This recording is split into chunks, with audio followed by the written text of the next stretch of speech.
Thanks, David. Thanks, attendees, for your time. Very pleased to give this update for DMC Mining.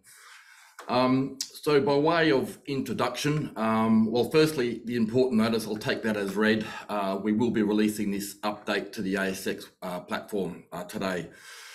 So by way of introduction, DMC is a nickel sulfide explorer. We believe nickel will be a long-term winner in the EV market and the revolution that is taking place. Nickel can be interchanged with cobalt, of course, but nothing replaces nickel's energy density. So we think WA is an excellent location to be exploring. 100% of Australia's nickel comes from Western Australia. And so in particular, nickel sulfide, and of course, there's the downstream opportunities should there be a discovery. So we have the Ravensthorpe nickel project on the margins of the Yilgarn, and our strategy is to explore at the margins of the Yilgarn. It's been very prolific in terms of discoveries. We have the Fraser Range or Yilgarn East projects, and today I'll be mainly focusing on our new discovery or new project that we've secured, I should say, the Tellon Ridge project, which has drilling and some excellent grades that we're extremely excited about. So that'll be the main focus of this company update. Moving on to the corporate snapshot. So by way of update there, DMC listed in December 2021. We believe we've got the board with the prerequisite skills and experience to grow a junior. We've all done it before, done it for many years, and we've worked well together. So we've kept a tight structure. We've got 46 million shares in issue. Enterprise value is 2.3 million, and I guess therein lies the opportunity for shareholders at this particular point in time with this new project that we've secured in conjunction with the Ravensthorpe drilling that we've got planned.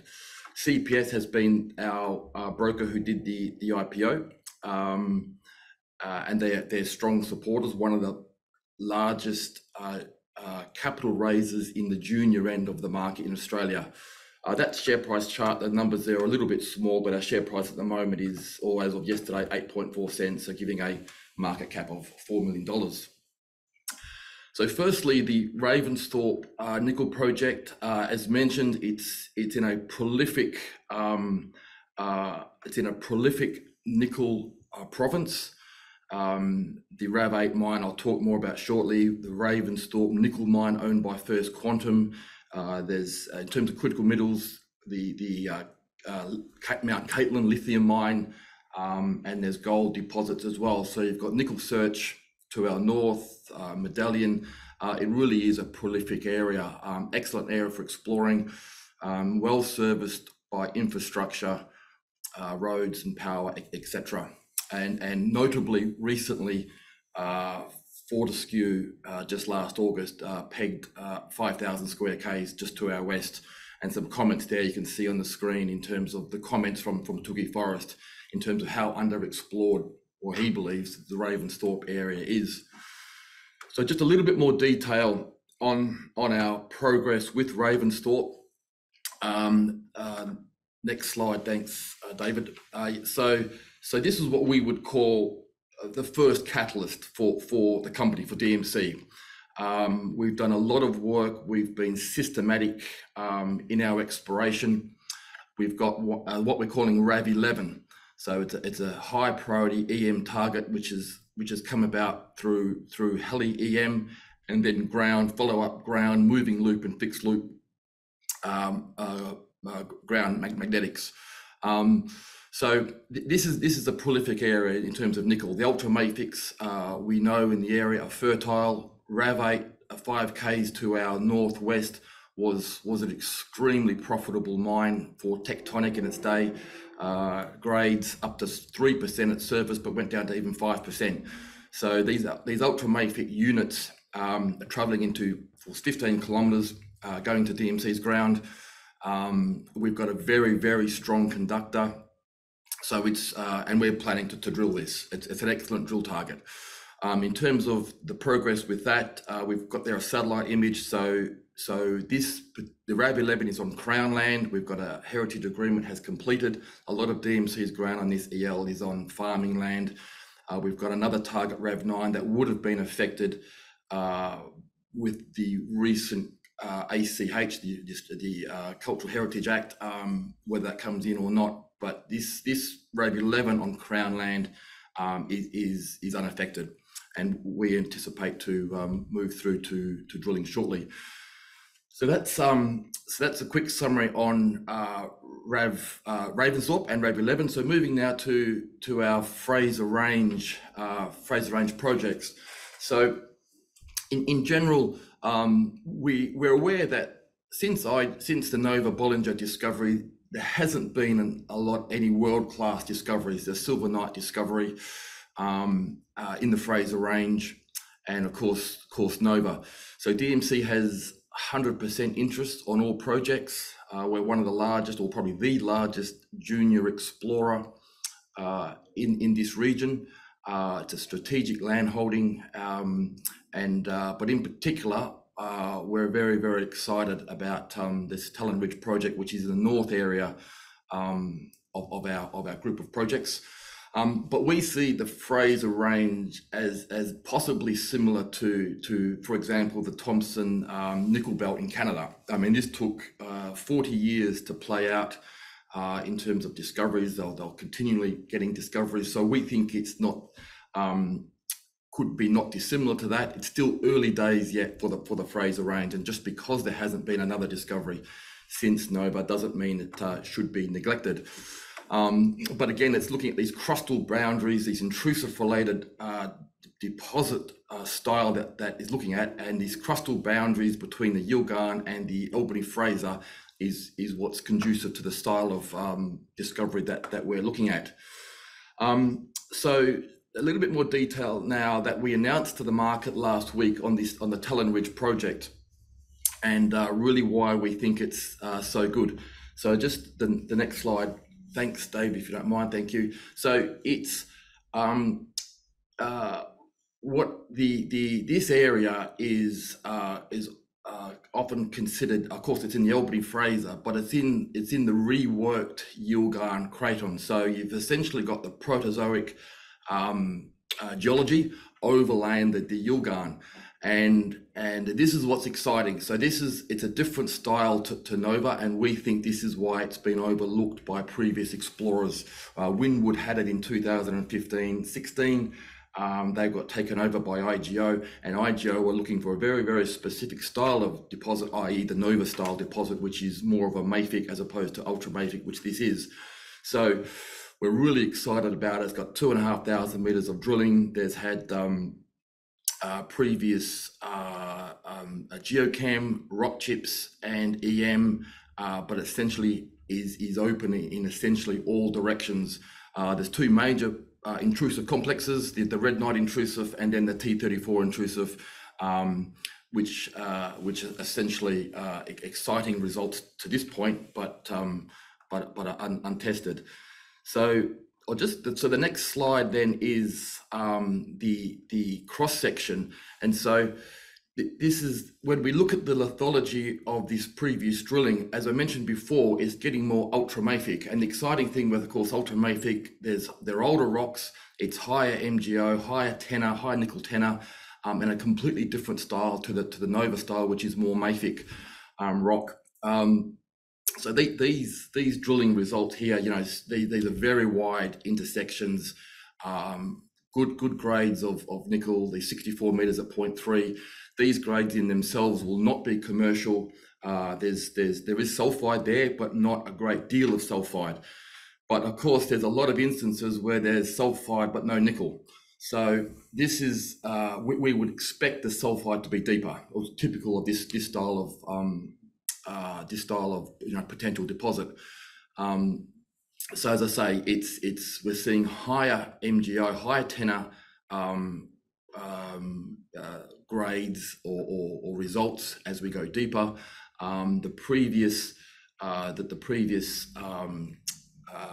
EM only went down to 200 to 250 meters, which is essentially not deep enough for a Campbell style nickel deposit. So that's the cross section. As I say, it's open at depth, open in both directions for the Red Knight deposit, which is the north one. The next slide is essentially more of the same. Very, very wide, ultramafic intersections, and as I say, this is very exciting for us. So, and the next slide is shows magnetics, and you can see the drilling. 23 holes. There's about 15 holes drilled in the T34, which is that southern cluster of mag anomalies, and about 10 holes drilled on the northern, the Red Knight. And essentially some of these mag, well, there's one there, the T34, one very large mag anomaly, which is completely untested, not drilled at all. So, you know, IGO walked away from this. It just, as I say, it didn't meet the Nova style, but certainly meets Campbell style deposit, or even other potential styles, potentially even a Julimar style, that this could fit the bill for that. So, and in terms of just the next slide is providing an idea of the scale potential. There's a very large mag anomaly, 10 kilometers long, which is folded and could easily be an extension of both these intrusive complexes. So it's got a lot of scale potential. This project, or these licenses, are still in application phase. We have the heritage agreement completed for the southern portion of both licenses, but the heritage agreement hasn't been completed for the northern portion. We expect this to go through to granting. There's no reason why it wouldn't be granted. And we have some news flow on these deposits, on these this project coming out in the short term. So I'll just very quickly touch on the Gibb River project. We picked this up, just the next slide. We picked this up as a pegging. It's a Zambian dome structure, or Mississippi style copper deposit. It was a opportunistic pegging. The board is not too sure what we will do with it. There's a lot of copper, 27 drill holes, a lot of copper there, quite exciting, but the cost of exploration are more expensive in the Kimberley region. So the board will still yet to decide on that project. So getting to sort of more of a summary for DMC, the summary of exploration and essentially news flow for investors. So it's the Ravensthorpe nickel, which would be the first, or possibly the biggest catalyst. PRW application is underway, heritage agreement completed. The Talon Ridge project, which I've spoken mainly about, desktop studies, heritage agreements, and we're still going through the data, and there's more announcements in relation to other minerals within the lithology that we will announce to the market. And then there's also our other Fraser Range projects that I've got reprocessing and analysis of EM that has come to in the public domain. So in summary for DMC, it comes down to just the next slide. Thanks, David. The final slide. So in terms of what we do and what we have, and the reason to invest, it really would be a combination of what we have, which is this new Talon Ridge project. It's advanced greenfields with the drilling that's been done, and given our valuation, it's attractive. It's attractive to new investors. Current EV of 2.1 million. Those two factors combined is why it would be attractive for new investors into DMC. And with that, thank you very much, and I'll open to any questions. Thanks, David. Got time for a couple of questions. Just zoning in a little bit on Talon Ridge. So how did you secure it, and just recap the history? Yeah, so it was held by Windwood Resources 2015, 2016. They got taken over. They had large areas in the Fraser Range taken over by IGO. Of course, the nickel was different then. Nickel at 2015 was about $8,000. and IGO took it over. They've done nothing. IGO have got about 100 targets in the Fraser Range. So we believe and we know some of the geologists that work for IGO, and they've got a very narrow scope or range of the deposit that they're looking for. It's Nova style. This doesn't fit the bill, and so IGO have dropped it. So we've opportunistically, pegged it. It's something that we'd like to be very competitive of in the pegging space, and we think this is an excellent pickup. And you touched on the sort of changing changes to the Aboriginal Heritage Act legislation that's currently operating in Western Australia. Does that have any impact on your business? So it certainly would have done. We think the new proposed ACH was essentially unworkable and a terrible piece of legislation that is in, and if it does stay in, it creates uncertainty, and with uncertainty comes extra time and cost. So it certainly would have affected us, because predominantly at Ravensthorpe we're on farming ground, and we've got an excellent relationship with the one farmer, very welcoming of mining, but the new ACH has caused doubt in his mind, at least, as the impact of mining on his land. So that's the RAV9 project. So should the ACH stay, it'll definitely affect us for that reason. But other than that, we don't see a major effect if it's not on farming land.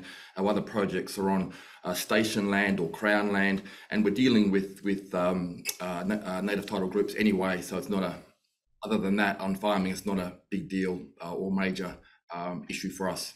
Well, I think that uncertainty is clearly being taken away as it appears over time in literally in the next few hours. So I think that uncertainty will dissipate quickly, which for yourselves and others and the other stakeholders in the industry, I think is good news, and hopefully provides a workable solution. So David, thanks very much for your presentation, and we look forward to following DMC mining with interest. Thank you. Thank you very much.